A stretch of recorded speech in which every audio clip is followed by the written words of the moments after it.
Well, let me welcome you all to Leadership Transition in the Two Koreas. Very appropriate subject for a session as part of the Asan Plenum on leadership.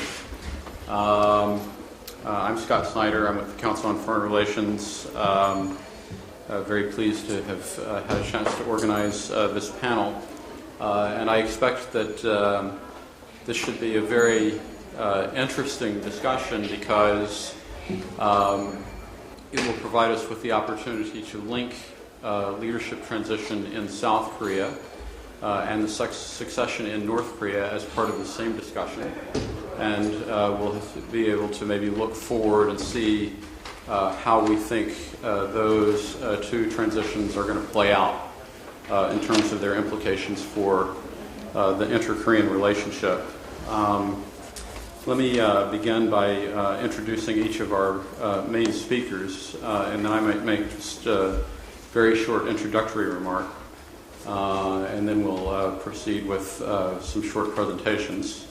Our first presenter, focusing primarily on South Korean electoral politics, is Woo Jung-yap, research fellow at the Asan Institute. So he's responsible for not only the conference, the overall conference, but also for making a presentation at this session. He was a postdoctoral fellow at the Korean Studies Institute at USC, has worked for Gallup and the Korea Research Company, so I expect that we'll hear something about South Korean public opinion. And he is a graduate of SNU, has a master's from Georgetown, and a PhD in political science from the University of Wisconsin at Milwaukee. Our second speaker is Kenneth Gause, and he is a principal research scientist at CNA Corporation in the Washington area. He is the acting director of the International Affairs Group and has focused on North Korea, China, Iran, Syria, and Russia over the course of the past 2 decades. He has published numerous articles on leadership structures for Jane's Intelligence Review, RUSI's China Military Update, and the Korean Journal for Defense Analysis, and he's going to be primarily focusing on what we can discern from the shadows and images in terms of what is happening in North Korea. And then our final presenter is Victor Cha, who needs no introduction.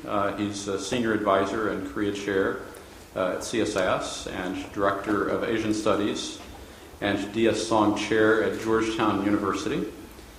He's worked at the National Security Council between 2004 and 2007 as director for Asian Affairs. And was also deputy head of delegation at the Six-Party Talks in Beijing during that time. He has a new book called The Impossible State, North Korea Past and Future. And he is a graduate BA and PhD from Columbia University, has an MA from the University of Oxford. As we get into this, I just want to make a couple of observations. The first one is that I've been very interested in this issue of what has been going on in North Korea over the course of the past few months, as has everyone. And so I very eagerly came in the first few months of this year to South Korea in order to ask about what is happening in Pyongyang. And what I found out is that people in South Korea have more certainty about who the leader is going to be in North Korea than they have about who the leader is going to be in South Korea. And so, that's a striking feature of this parallel transition that we're facing. But, there's something else that was striking to me about this, and that is that even though there's a lot of uncertainty about who is going to be the next South Korean leader, there's no anxiety about who's going to be the next South Korean leader. There's relative certainty about who's going to be the North Korean leader, but there's a lot of anxiety associated with that. And I think that reflects some very stark differences between the two systems related to openness, relative institutionalization, and overall stability. The only other thing I want to add is that the National Assembly election here kind of sets the table for the presidential election. We've been seeing over the course of the past week some new developments in North Korea. What I'm hoping that we can do following the presentations is also try to project forward in terms of thinking about how these two processes, as they unfold over the course of the rest of 2012, what that means for the interaction of the two leaderships in 2013. And so with that, I'd like to ask Dr. Wu to kick us off. Thank you, Scott. Thank you very much for coming to Asan Plenum and this session specifically. And it's kind of ironic that this session might be the only one session that we can discuss South Korean politics, domestic politics in entire Plenum. Even though we made it, but it's the only one session that we can talk about the Asan Plenum. And I'm going to have a joke, okay? I had a big concern when I was put into this session that first thing come to my mind is that, do I have to cross my legs? So everyone cross their legs, but my thigh is too thick, okay? So I cannot cross my legs. Anyway, so what's the importance of South Korean domestic politics? It has been ignored for a long time because South Korea's presence in the world community is only acknowledged by the presence of North Korea. Without North Korea, there is not much importance of South Korean politics. But since maybe 2002, when President Roh Moo-hyun was elected as a president, South Korean domestic politics has gained much focus from the world community. And this year we have two important elections. One, we just had general elections in April 11th, and we are going to have our presidential elections in December. And many people were actually surprised, and I can't tell if someone is lying or not if that person says that they knew what outcome we are going to have after the election, because I failed to forecast the outcome of the election. And I told numerous media that oppositions would win in the elections. So my reputation hit hard by the election outcomes. Anyway, so how we are going to interpret the outcomes of this election?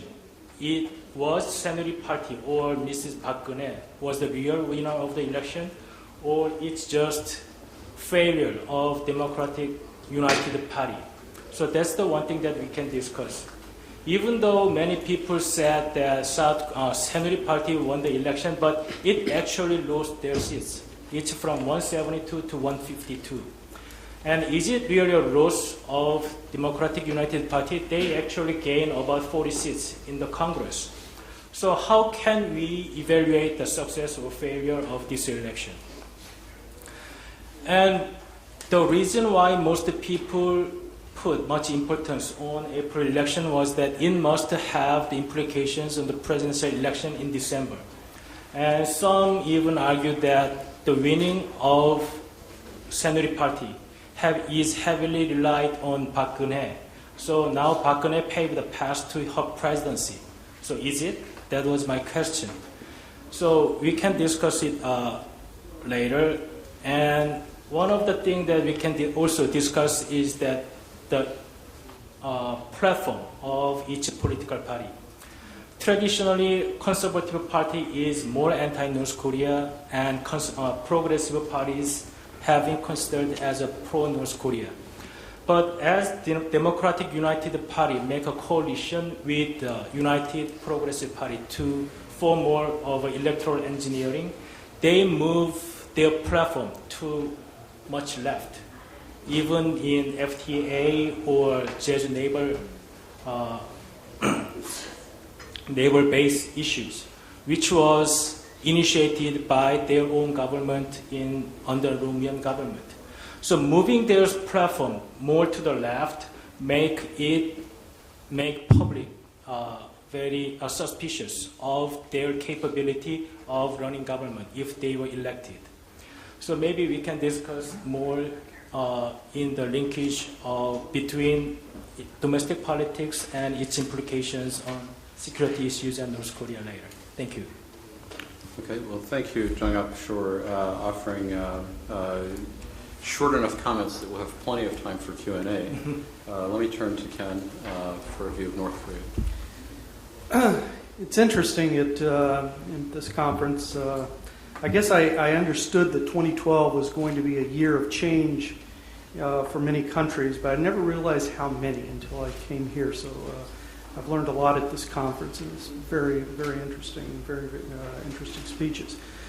For North Korea, while a lot of the countries that have been discussed here are going through their changes in 2012, North Korea has, for all intents and purposes, probably been going through this transition for quite some time, at least since 2008, when Kim Jong-il suffered his stroke in August of 2008, and which really picked up in 2010 with the Third Party Conference and the introduction to the world of Kim Jong-un, who at that time was named the heir apparent. And over this course of this period, I'd written an article in July of 2008 talking about the possibility of crisis and instability in the post-Kim Jong-il leadership. So I've been kind of focusing on these issues of what could possibly happen in North Korea. And I actually finished a book in August of last year talking about leadership dynamics in North Korea. So this was something that was very close to the surface for me. And in my research for both the article and the book, I came across in discussing with a variety of Pyongyang watchers, both in the United States and in Asia and China and South Korea and Japan, that there were essentially, prior to 2010, three major kind of scenarios that we were looking at for a post-Kim Jong-il period. The first would be that the heir apparent, in this case Kim Jong-un, would emerge as the supreme, unchallenged supreme leader, as a true hereditary succession took place in North Korea. And the reason that some people kind of speculated and kind of figured that this would be the path was that we were seeing a succession process unfold that was very similar to the one that Kim Jong-il followed in his own succession process in the late 70s, 80s, and then early 90s.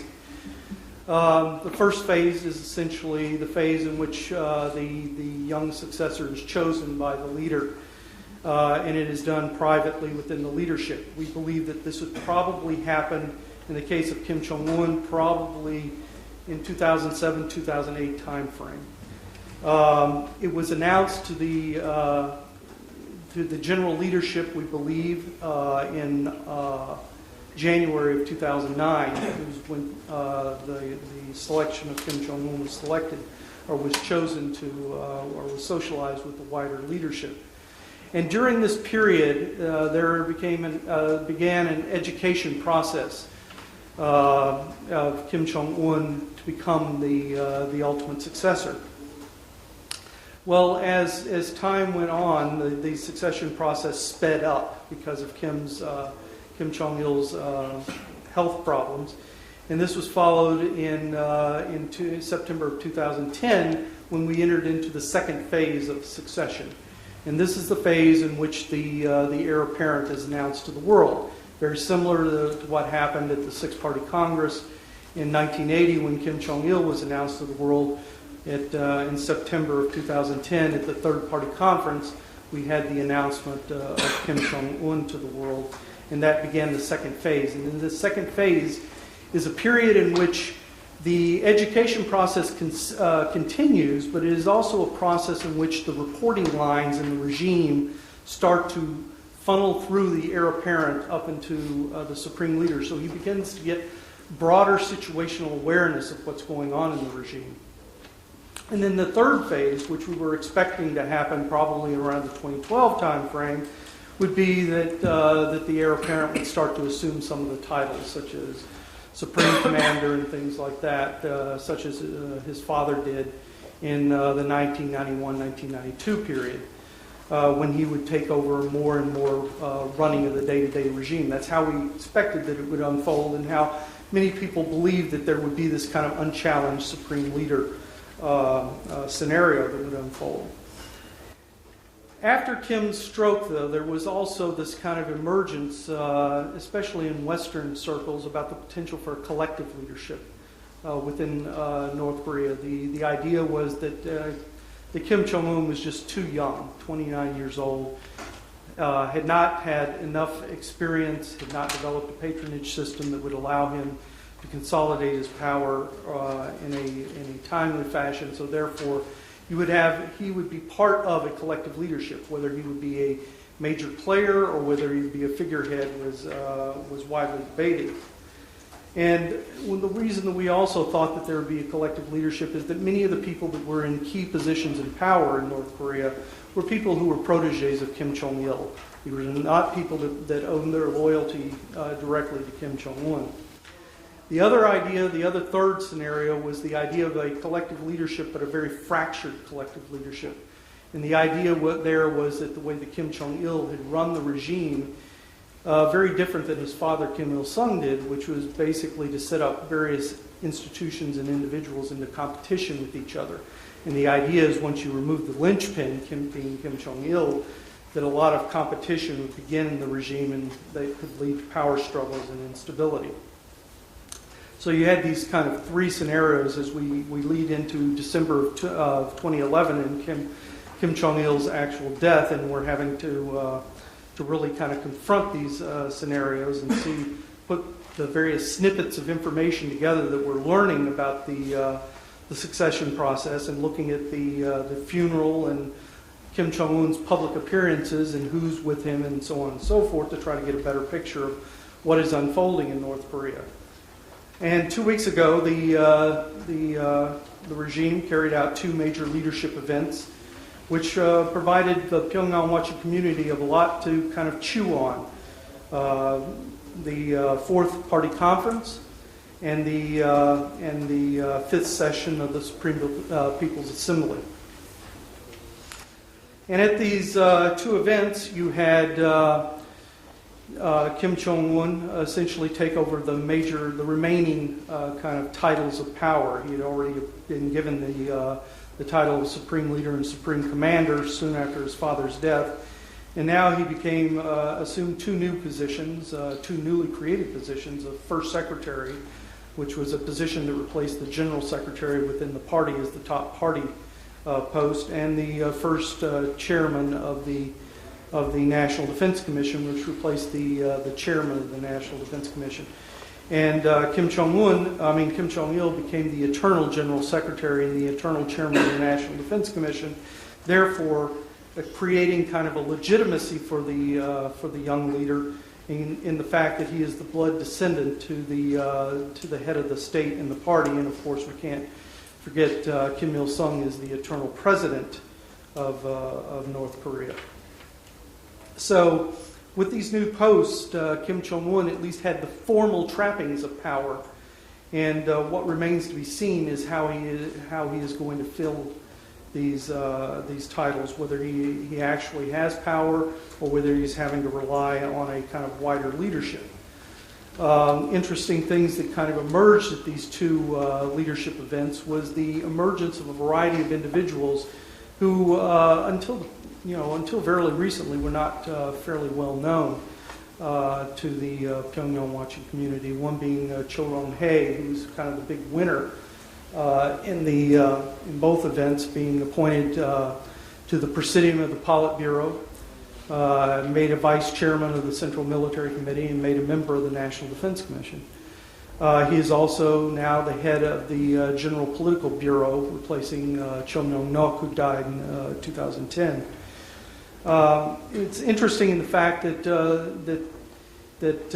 Cho Rong-hae has been a person who did not have any military background until, but yet received promotions to a 4-star general on the outset of the Third Party Conference, and now was appointed vice marshal on the outside of the Fourth Party Conference. So a person who has no military background whatsoever now runs the organization within the military apparatus that is probably the senior body. It is the body that essentially maintains and ensures the loyalty of the armed forces to the supreme leader. One interesting thing is the chief of the general staff, Yi Young-ho, who was really the big winner of the Third Party Conference, appointed both as a vice chairman of the Central Military Committee and as a member of the Presidium of the Politburo, received no appointments at either event. There was a lot of speculation that he was going to be elevated to the National Defense Commission, but that did not happen. In addition to Cho Rong-hae, another person who really kind of jumped onto the scene was Kim Chong-gak, who until that point had been the first vice director of the General Political Bureau, now became the Minister of the People's Armed Forces, or the Minister of Defense. And you also had Hyun Chol-hae, who had been at one time a first vice director of the General Political Bureau, is now the first vice minister of the People's Armed Forces. And the interesting thing that we're starting to see a pattern here is all of these appointments of people who have background or essentially hold positions within the General Political Bureau, essentially the kind of the political commissars, are taking precedence in terms of the ranking system of the North Korean leadership. And even Cho Kyung-hae actually stands before Yi Young-ho in the formal ranking as the number 4th leader in the formal ranking system. Another interesting thing that, and probably a possible clue on what might be going on in North Korea and how power is distributed, is the fact that Kim's family members remain prominent players within the North Korean leadership system. Kim Jong-hui, who is Kim Jong-un's aunt and sister of Kim Jong-il, was made a party secretary, and Chung Son-taek was elevated to full status in the Politburo. And the reason this is important is because many people believe that before Kim Jong-un can actually fully consolidate his power, he is probably going to have to marginalize and push to the side his other family members in order to truly consolidate his power. So the fact that they are still there and probably playing very vital roles as mentors in terms of internal North Korean politics and Kim family politics suggests that he is relying on advisors as opposed to being someone who is the unchallenged supreme leader and making decisions all on his own. And the final interesting point I thought that coming out of these two leadership events was the enormous amount of appointments of people who have an internal security background to senior posts within the leadership. Kim Won-hong, who is the former commander of the Military Security Command, essentially the police apparatus within the military, who also has a background in the General Political Bureau, was appointed to the head of the State Security Department, or as it's often called, the Ministry of State Security, essentially the secret police. The head of the Ministry of People's Security, or the regular police within North Korea, Ri Myung-soo. Both of these individuals were appointed to the Politburo, the Central Military Committee, and the National Defense Commission. And there were a couple of other key appointments to the Politburo of people with this kind of background, internal security, which suggests that this is going to be an important aspect, a concern for the leadership going forward. And finally, so what does this all say about where North Korea is in terms of how their regime is run? I think that we're probably faced with a fourth scenario here. One in which you have a supreme leader, Kim Jong-un, who is the ultimate decision maker and has the latitude to make decisions. But he is supported by a very powerful collective support network that at the current time seems to be fairly united. But as time goes on, if he is not able to consolidate his power, because of policy problems, because of his inability and his lack of political acumen as a political player within this very rough and tumble environment of North Korean politics, that you could start to see the fracturing of the North Korean leadership, which could cause concerns not only for internal security in North Korea and stability there, but also stability on the peninsula. Thank you. Well, thanks a lot, Ken. A lot of details there. I feel like we needed the org chart flashed up on the screen, but we'll return to some of the big questions, I think, momentarily. Victor, maybe you can help bring these two together in some form, or build on what we've heard. Well, thanks. Thank you, Scott. It's great to be on this panel with you and with my colleagues here. I congratulate Professor Wu for not only organizing the conference but then presenting on it. I mean, that really is doing double duty. This is the third session that I'm participating in the Asan Plenum, and I was not able to participate last year, so it's really a pleasure to be here, and I think this is a fantastic, really fantastic meeting. The only thing that I would point out is I think the bags are a little bit too feminine. I think they're just a little bit too. It's great for the gals, but for the guys, it's a little bit. I'll take a note. Maybe you should just grab it by the handle. Maybe like maybe you need some black leather and next year buckles or something. Anyway, so all right, I'll make some. I want to leave a lot of time for discussion, so let me just make three sets of comments. The first, in terms of the elections here in South Korea, then a little bit on elections and the alliance with the United States, and then finally a little something on North Korean leadership. In terms of the National Assembly elections here, I agree. I don't think your credibility is hurt at all, because nobody predicted these outcomes, and everybody was quite surprised by them. And while I think some of it had to do with the same old stuff we see in South Korean elections, scandals, overreaching by one party or another, heightened expectations, particularly for the opposition party, which is always the death knell, is when you're fighting against high expectations, even if you're the favored party to win. I think all this had something to do with it. But I don't think we should take anything away from the GNP or Sin, however you want. I still think of them as the GNP. I don't think we should take anything away from them, because I think only a few months ago, nobody thought it was possible that the party could reorganize itself and that it could, wipe a slate of candidates off and put in new people and really do what is sort of, in a sense, really massive party revision, if you will, in a way that, we didn't think parties were capable of doing here in Korea. And so that, I think, is that's a very interesting lesson for the future, because if it is the case that parties can reorganize and not simply be completely stymied by their own old boy network, that's actually a very good sign for party politics in Korea in the future.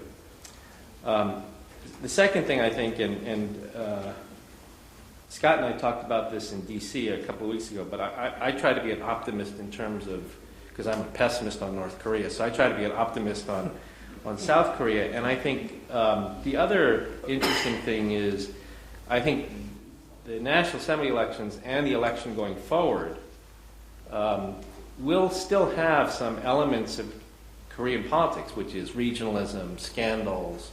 There's certainly be more scandals that come out. All this will come out. But I think we know what the issue is going to be.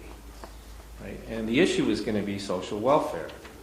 And you're going to have the right of center and the left of center competing on an issue to actually try to win over the electorate based on an idea. Who has a better vision, who has a better plan for addressing the perceived ills in South Korean society. And I think that's a good thing, because that means, in a sense, a lot of the stuff on the margins, so the stuff that the opposition was talking about in terms of renegotiating the FTA, or that sort of thing is just not on the table anymore. I think it's been proven by this recent election that those sorts of ideas are off the table. And what it now is it's a competition for the middle. And the competition in this case looks like it will still be about social welfare and who has the right vision for the future. So it's a competition for ideas.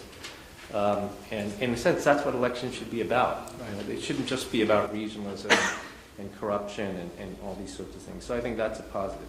Implications for the U.S.-ROK relationship, I think even if the opposition won in the National Assembly elections, and even if the opposition wins in the presidential elections, I think there will be a lot of stories that will be written about what this means for the relationship, but I think the net assessment is it's not going to have a dramatic effect on the U.S.-Korea relationship, because I think the alliance and the overall relationship now is so deep and so resilient that changes of party, changes in orientations will cause some bumps in the road, but in the net, the alliance will remain strong, and it will continue to remain strong. I personally experienced a fairly rough period during when we had President Roh Moo-hyun and President George W. Bush, and while every day it was a nightmare, as a social scientist, when I stepped back, I was confident in the view that even though it was a difficult relationship between the Blue House and the White House, we knew in the end that it would survive, right? And that in the end, this relationship was more than about personalities of leaders. There was a much deeper base to it. And I think that's the case for the future, too. Whether you have a right of center or left of center in office, there may be some bumps in the road, but in the end, this is a pretty resilient relationship, and it will continue. And in that sense, it's not unlike the Anglo-American relationship, in which you had presidents and prime ministers that really didn't get along with each other at all, but yet the relationship is here today, and it stands pretty strongly. And then finally on North Korean leadership, Ken has studied this more than anybody else, and I think there's no one that can to hold a candle to the sort of analysis that he's done. Let me just say three quick things, and I don't think they are contradictory to what Ken has said. The first is in terms of who is running this place in North Korea. I think my own view is that it's this young fellow. And even if he's young, even if he's untested, and even if he's inexperienced, you cannot simply dismiss 60 years of political culture. Right? And 60 years of political culture is there's only one person that makes decisions of national significance, and you can't change that. I think it's very difficult to change that. We can come up with all sorts of theories as to how, they must all hang together or they're all hang separately, and it's a leadership by committee, and it's perfectly rational for them to do that. That's like saying, it's perfectly rational for Democrats and Republicans to work together to figure out how to resolve our budget problems, and therefore they will do it, right? They're not going to do it, right? It's perfectly rational for them to do it, but they're not going to do it. And so it may be perfectly rational for them to compensate for a young and untested leader by making decisions by committee, but they're not going to do it. That's just not the political culture of the situation in Pyongyang, just like it's not the political culture on Capitol Hill for these two parties to work together. How are they running things? Here, I think we don't know. I think the most important thing that the United States takes away from the recent February 29 agreement and then the missile launch and all this is that, from a U.S. policy perspective, we may have thought we had some semblance of understanding about how Kim Jong-il operated, how he responded to negotiations versus threats. We had some semblance of an understanding of that. I don't think we have that anymore. There is a widespread theory, for example, that was floating around in the U.S. government that when the United States is engaged in periods of bilateral negotiations with the North Koreans under Kim Jong-il, that they generally do not do provocations. In fact, only one time since 1984 that they do major provocations while we were in face-to-face negotiations with them. So that was the exception that proved the rule. Negotiations buy you periods of peace. It wasn't a theory, but it was sort of a working assumption. As we can see from the last couple of weeks, that idea has just been completely thrown out the window now. We don't know what to make of it, or at least we have to question what we think in terms of whether the same negotiating algorithms apply to the new fellow as applied to the previous fellow. And then finally, how long is this going to last in North Korea? And here I think my net assessment is essentially the same as Ken's. I think, sure, there may be factions, reformers versus hardliners, these sorts of things, but ultimately what will determine it will be performance. And if we see a succession of mistakes, the first of which was this rocket blowing up in the sky. If we see a succession of mistakes, then whether it's hardliners or reformists, whether it's people who are with with Kim Jong-un and that group, or outside of that group, we will naturally see some sort of fissures starting to emerge. And in that sense, it really is all based on performance. I mean, how well this fellow can do. So I think we've seen the first arguable mistake in the fact that they did not carry off this satellite launch the way they had wished, and I think we just have to watch very carefully for what comes next. Okay. I think that lays a good foundation for a continued discussion. What I want to do is actually put two questions to each of our panelists, and then I'll let them answer, and then we'll open it to the floor. And so based on the discussion thus far, I want to ask Professor Wu, what's the presidential election really going to be about? I thought that, what Victor had to say about social welfare is interesting, but do you think the election is ultimately going to turn on issues, or is it going to turn on personalities? And related to that, what do you think that the Korean public is really looking for at this stage in the next president? What kind of qualities or what kind of platforms, are they looking for? And I think a related question to that is, Prime Minister Lee Hong-gu made a very interesting reference in his keynote speech to all the promises that the parties are making and the risk of depleting the treasury. And so I'm wondering, do you think that there's any risk of overpromising, and how is the public going to react in terms of how much social welfare is too much, as part of this particular ongoing discussion? For Ken, in this conference we've already heard suggestions that there's trouble at the top. Victor just referenced the missile failure. Chris Hill yesterday talked about, the Leap Day Agreement breakdown as evidence of potential discord. What do you see there? And then related to that, the rhetoric of the North Korean regime pointed towards South Korea over the course of the past few months.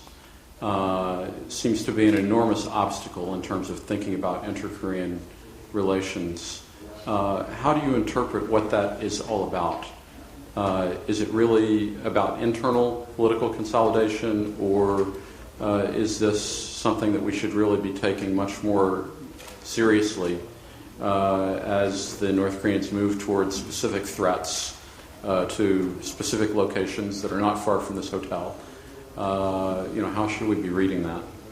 And then for Victor, I really want to try to get you to tie this together a little bit in the sense that, we've seen Sunshine seen as a failure. Im Young-bak's DNO 3000 also doesn't seem to succeed. What is it that the next South Korean president should be trying to do as they think about dealing with North Korea? How should the next administration position itself vis-a-vis North Korea? And what sorts of steps, are really viable in terms of, thinking about trying to stabilize the inter-Korean relationship. And then related to that is basically the question of North Korea's economic dependence on China. Is that something that you think that South Koreans worry about? Who worries about it more, progressives or conservatives? And do you think that that will play in any way as a factor as the next South Korean government thinks about how it positions itself vis-a-vis North Korea?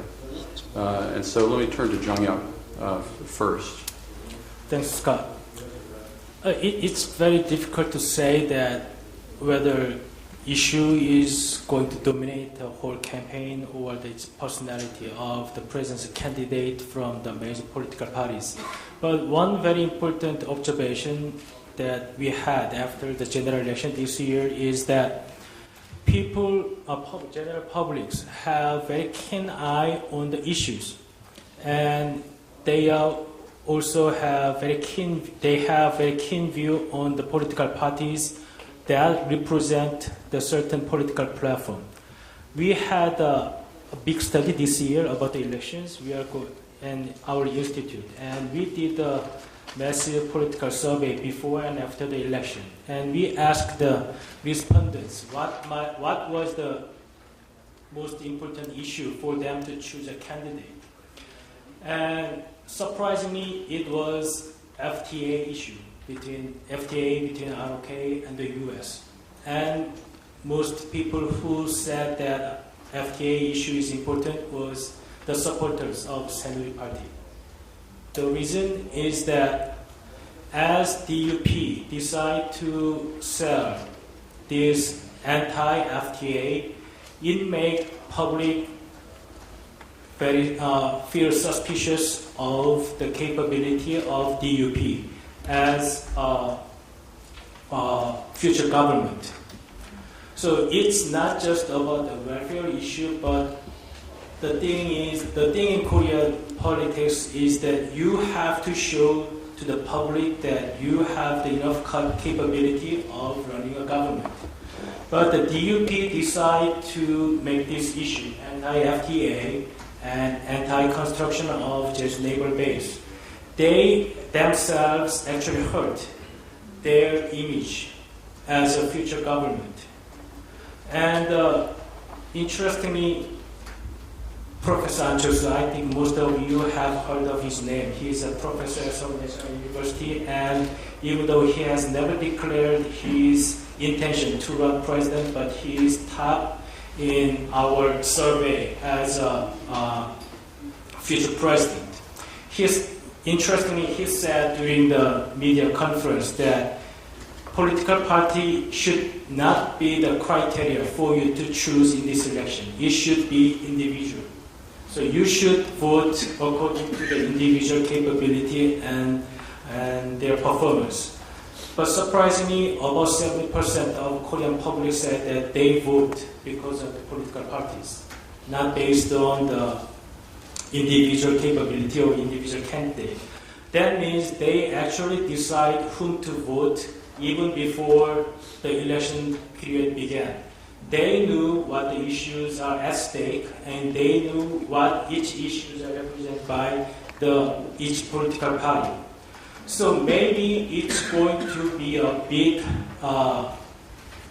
debate about ideas.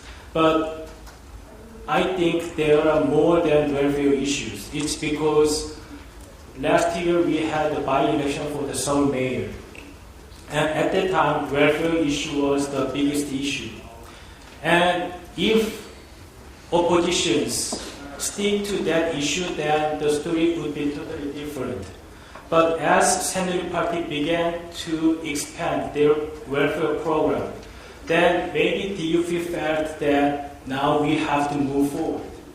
So maybe one issue that they saw that is a key to the success is anti-US card.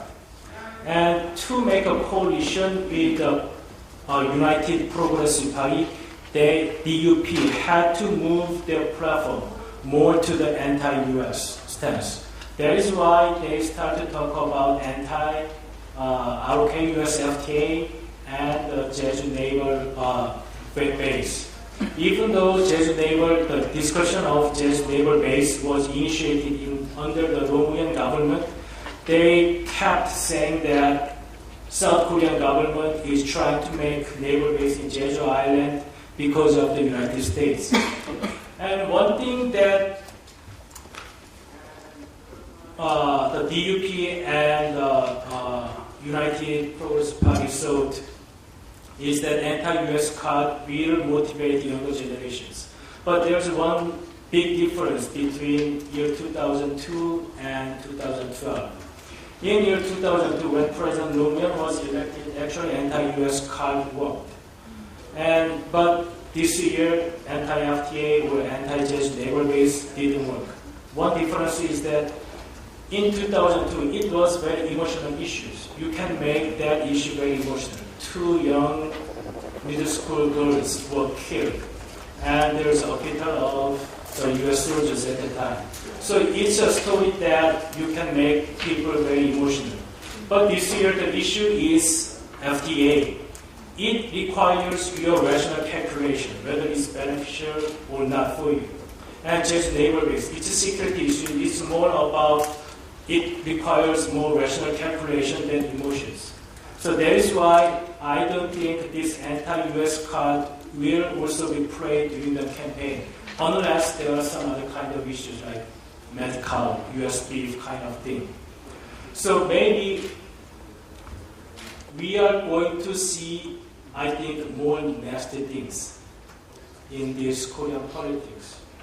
Because now, since they lost general elections in the April, they now decide to play more cards, because now welfare card, it's still important for the public, but Saenuri Party has moved too much to the left to accommodate more welfare demands from the public.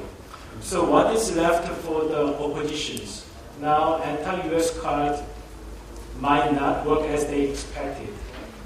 So maybe they are going to attack on President Lee Myung-bak.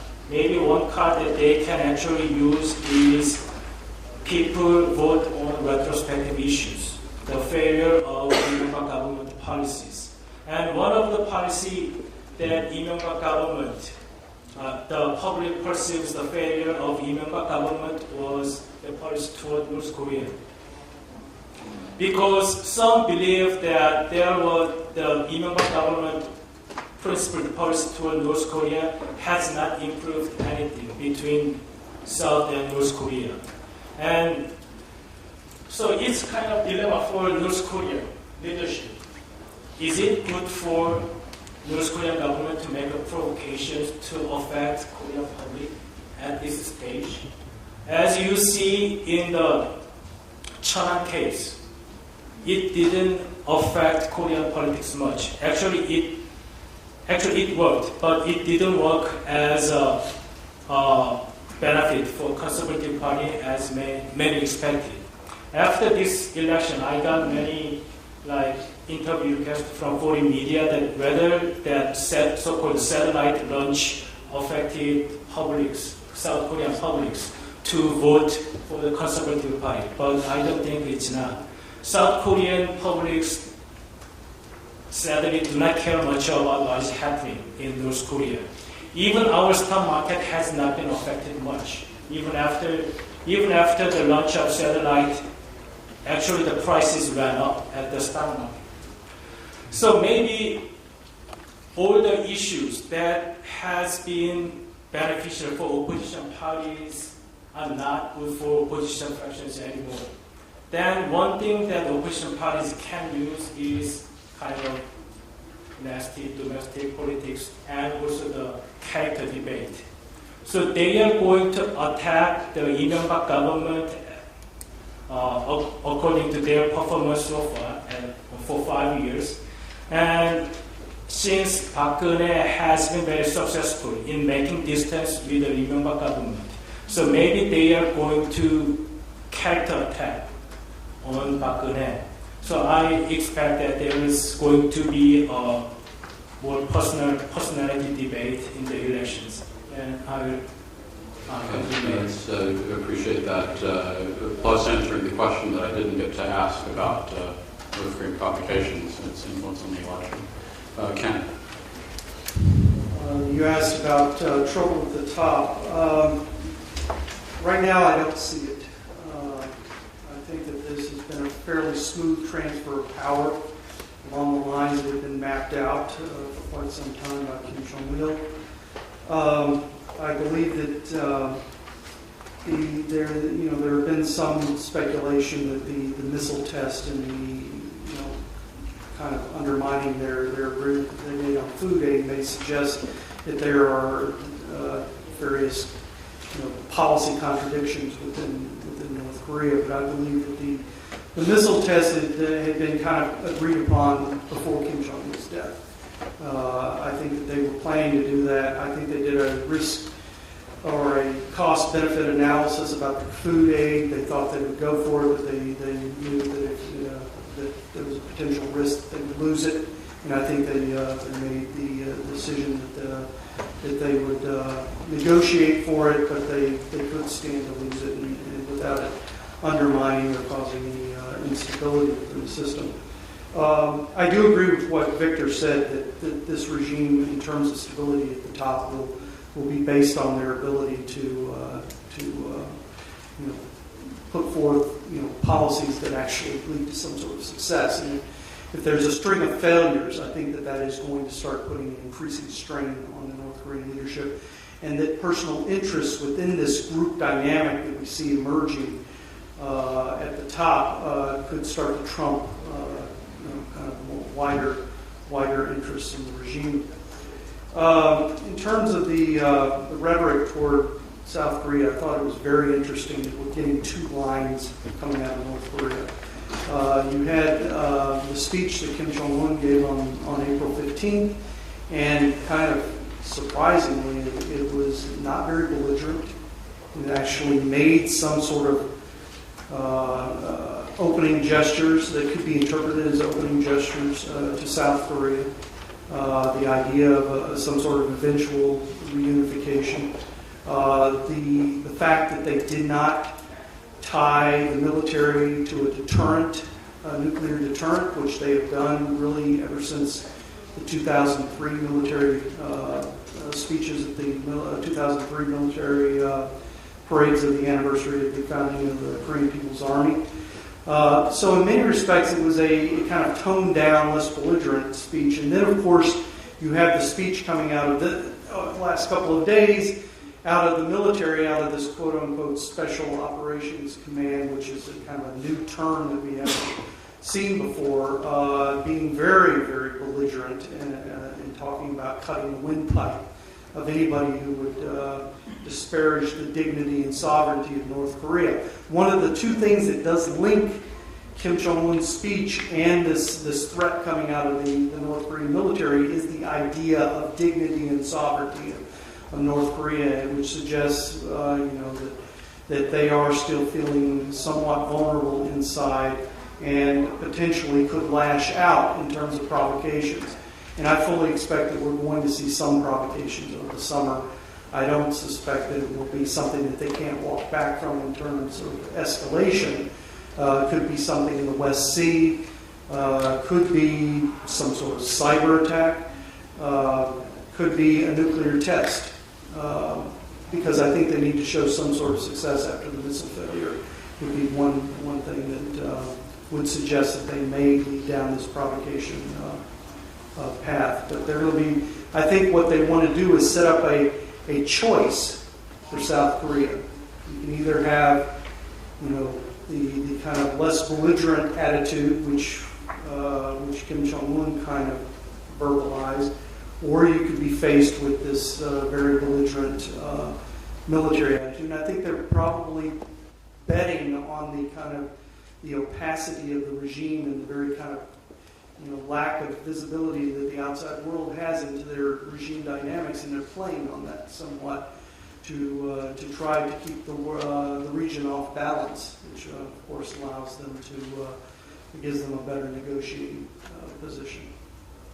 Great. Victor, what do you see for 2013? Well, I mean, your first question was the Korean dynamic and sort of what policy is there left after Sunshine failed and after the more conservative policies of of specific reciprocity. I think for the next government, I don't think those are going to be the choices. I think we could be in an entirely different situation, a completely new paradigm, because I tend to agree with Ken. I think we're going to see more provocations. And on one hand, they could be nuclear tests. On the other hand, they could be something that's more conventionally directed at South Korea. And I think it's been made pretty clear that the next time they do something conventionally, the ROK is not going to sit back and take it. And so I think that takes us into a completely different realm where the choices aren't simply going to be, do we do Sunshine or do we not? But there's going to be, I think one issue is going to be controlling escalation in response to North Korean behavior. And then the other is if the North Koreans do demonstrate a delivery capability and they demonstrate that they can miniaturize the warhead, then while we all know that the North Koreans have been driving towards these capabilities, when those things become real, when they become demonstrated and real, it creates all sorts of new political pressures on any government, whether left of center or right of center, to react to that. And so I think that could end up being the new dynamic that the next administration has to deal with is, the danger of escalation to the next North Korean provocation. And then what do you do, how do you respond to North Korea that is now a demonstrated state with warheads and delivery capability? And I don't know the answer, but I think that takes us to a completely different place than do we engage them or do we contain them? And so that does. And answer your second question, who cares more, liberals or conservatives, about the growing Chinese economic inroads into North Korea? As we all know, liberals have used that argument as the reason for engaging North Korea to neutralize China's economic stranglehold on North Korea, and conservatives have used it as a way to call for more pressure on China, to get China to view the relationship with South Korea as being more important than the relationship with North Korea. I've looked at this China question for a long time from both perspectives of policy and outside, and I've kind of given up on China.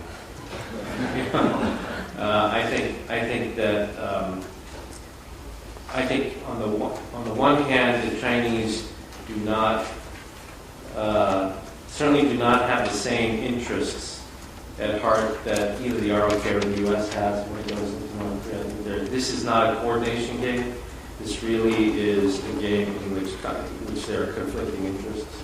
I think for a long period of time, the ROK viewed it as a coordination game, just misaligned interests, but you could bring them into line. I don't think many people think that's the game anymore. I think they really see it as more of a zero-sum game. And the other thing is that even if you can get the Chinese to be willing to do more to use its levers on North Korea, I'm increasingly of the view, and here I'm influenced a lot by the research that John Park is doing, that the scope and the depth of Chinese economic interaction with North Korea now the military, for the government, for state-owned enterprises, for provincial, local companies, is just so broad now that the Chinese government doesn't have a handle on it. They just don't have a handle on it. And you can ask them to do more, and they may be able to shine a flashlight here and there to sort of try to stop one thing, but they have no idea what's going on in the broader scheme of things. And I think that's a real challenge. I don't know how you can get around that. And, I just don't know if China is the answer anymore. I mean, we used to always say China was the answer, and I just don't think we can say that. Okay. Well, that's likely to lead us off, and I see that we already have people right out of the gate in order to ask questions. We don't have much time remaining, so I'm probably going to group questions, but let me start right here with Mark. And please identify yourself and make a question. Mark Fitzpatrick, WIWS in London. Probably a question for Ken. No visible cracks at the top yet, even though Kim Jong-un, he's really gotten off to a terrible start. It's not just the loss of 240,000 tons of food. It's throwing away any prospect for improved relations with the West for the foreseeable future. It's angering China, angering Russia. For what? For a missile that might fizzle. So, if there were cracks at the top, Ken, what do you think we might see? What should we be looking for? It's a great question. I'm going to come over here. Thank you. I'm Hirakutsu from Japan. I'm interested in the question of the current new leadership structure in North Korea.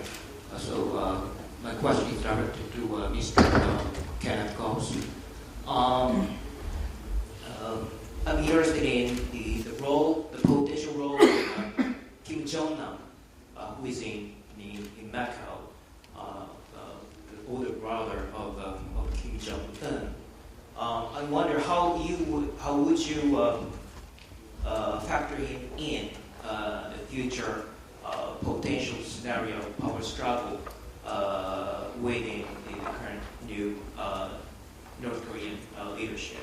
According to recent reports, North Korea asked China to return Kim Jong-nam to North Korea, and China is being puzzled. Whether China is really puzzled or not, this indicates that China has another potential leverage towards North Korea. What's your take on the potentiality of Kim Jong-un? Would he be another sort of game changer, or he would be forever outside of the core board of the power struggle? Thank you. Why don't we go ahead and answer those two, and then I'll come back and pick a couple of others. All right, I'll address that question first. Kim Jong-nam. The traditional way of building power within the North Korean leadership is to what they call cut off the side branches, essentially potential threats or pretenders to the throne within the Kim family. So it's not surprising that they would ask China to return Kim Jong-nam to North Korea. There have been rumors, and people that I've talked to believe that they're accurate, that about a year and a half, 2 years ago, they went after Kim Jong-nam's patronage system within North Korea. There was a widespread purge of people that were fairly close to him. He does have a close relationship to Chung Son-taek and Kim Jong-hui, which by bringing him back into the regime could cause nothing but trouble at the top. So I suspect that they're just going to want to keep him out of the country and hope that he just disappears if they don't disappear him. As far as cracks at the top, I think there are a variety of things that we can look for, and I did talk about them in the book when I laid out potential scenarios of different types of leadership configurations that could follow Kim Jong-il. And basically what you would be looking for is the disappearance of key figures from public view. Say, for example, all of a sudden we started that Kim Jong-un and Chang Son-tae disappeared, for months on end, did not show up in the guidance inspections. That would be some tipper that at least something was happening. The turnover within the security apparatus. It's an interesting thing that one of the key people that was involved in the funeral ceremonies of Kim Jong-il, Yu Tong-chuk, who's the first vice director of the State Security Department, was replaced on the National Defense Commission. We suspect that he just kind of went back into the shadows because many people believe that he is the one that is conducting a lot of the purges that is going on now at the second and third echelons within the North Korean leadership. But if you started to see major turnovers of people who have recently been put in to key positions within the internal security apparatus, that would be a tipper that something is something up. Immigration or not immigration, but people fleeing, senior people fleeing out of the regime would be something that there's probably something that's going to happen soon. That would be, I think, an immediate indicator and warning that something is going very wrong. Obviously, movements of core units. We saw in 1995 the 6th Corps moved, and that caused an incident that you could potentially see. We have seen 6 new Corps commanders that have come in since the 2010 Supreme Third Party Conference. These are very young people that are from the third generation. They are people supposedly owing their loyalty to Kim Jong-un. We've just seen a major appointments of 70 new military officers in North Korea. So kind of keeping an eye on some of these military people and what's happening to them and the changes that are going on. Because the way the progression within the North Korean rank system is a very slow process. And if all of a sudden we're starting to see people rapidly promoted, not political people like Kim Jong-un and Cho Yong-hae, but military officers being rapidly promoted, it would suggest that there is a major turnover going. And if there's a major purge going on, it could, especially within the military and security apparatus, could suggest that there is instability and cracks at the top. Okay, let me go to the back here. You had a question of him. My name is Jack Rendler from Amnesty International in the United States. I wanted to ask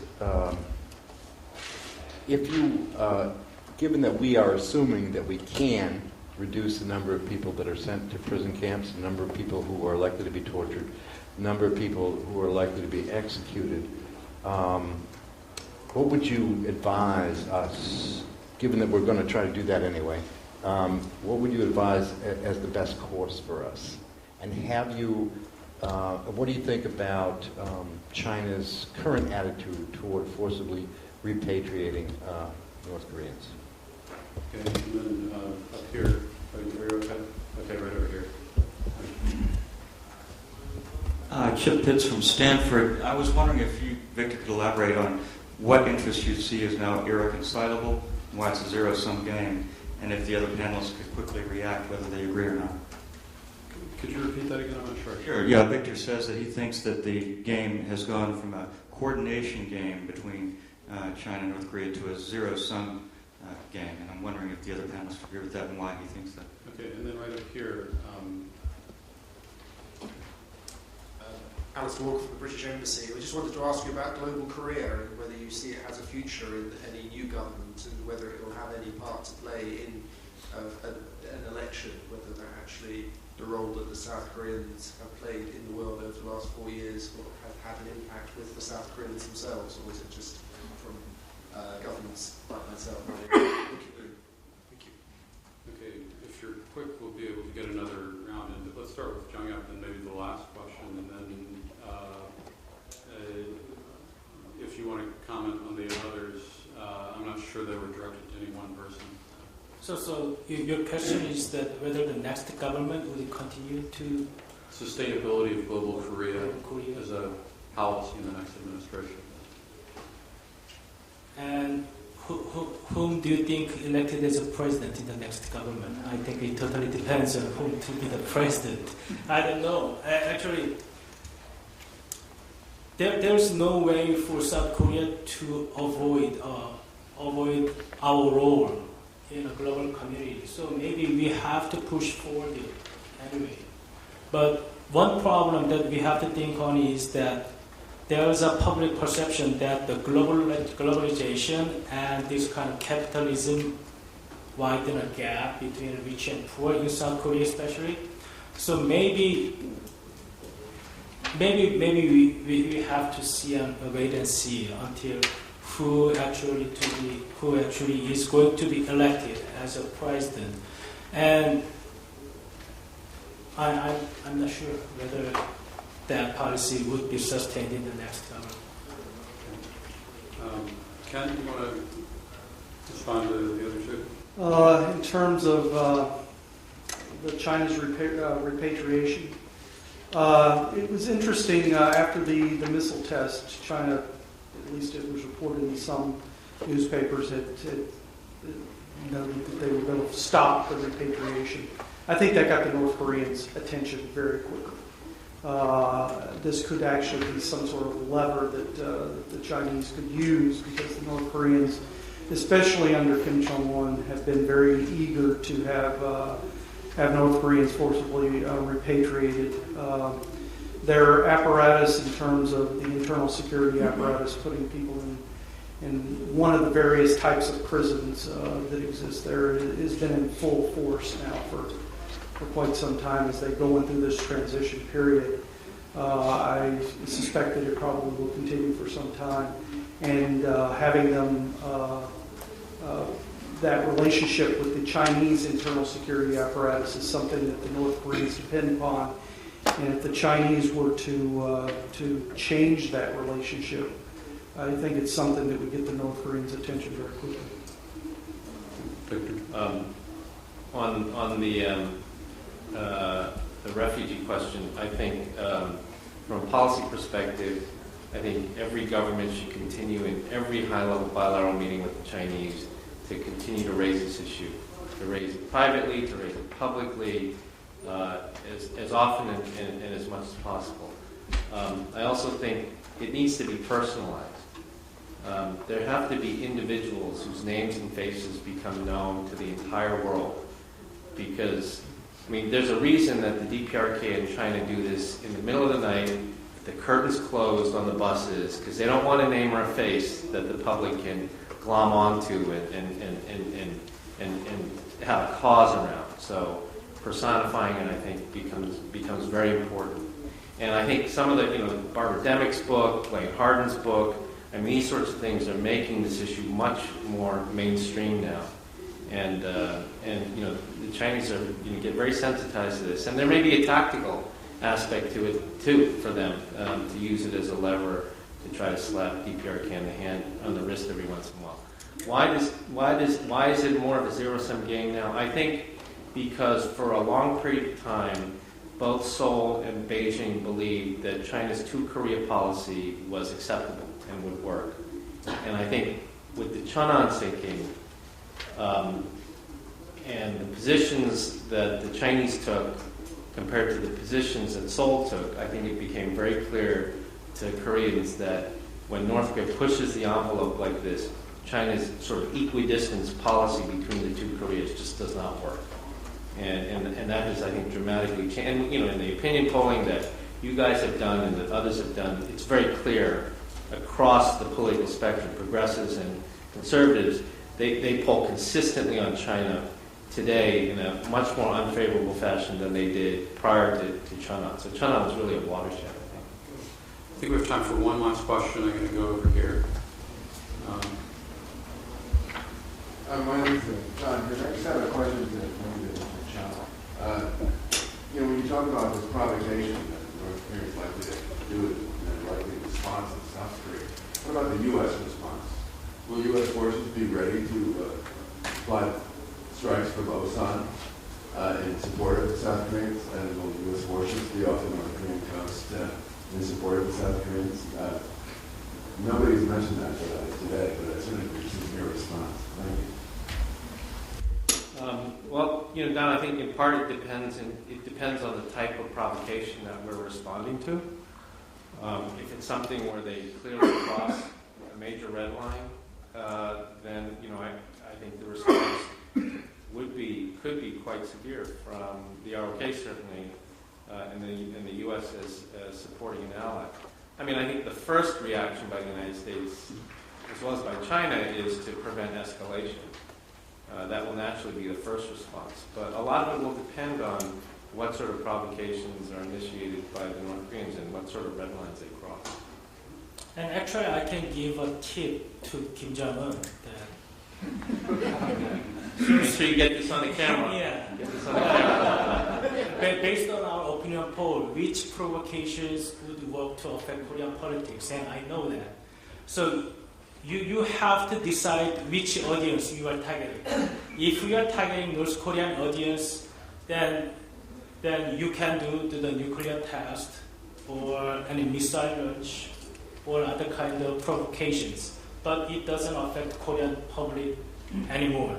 If you want to affect Korean politics, it doesn't work. If you want to affect Korean public, then Yeonpyeong kind of thing will affect Korean public, but it's not good for Kim Jong-un. Right? If you want to do like Cheonan case, actually I don't know why they did it, but it actually affects Korean politics.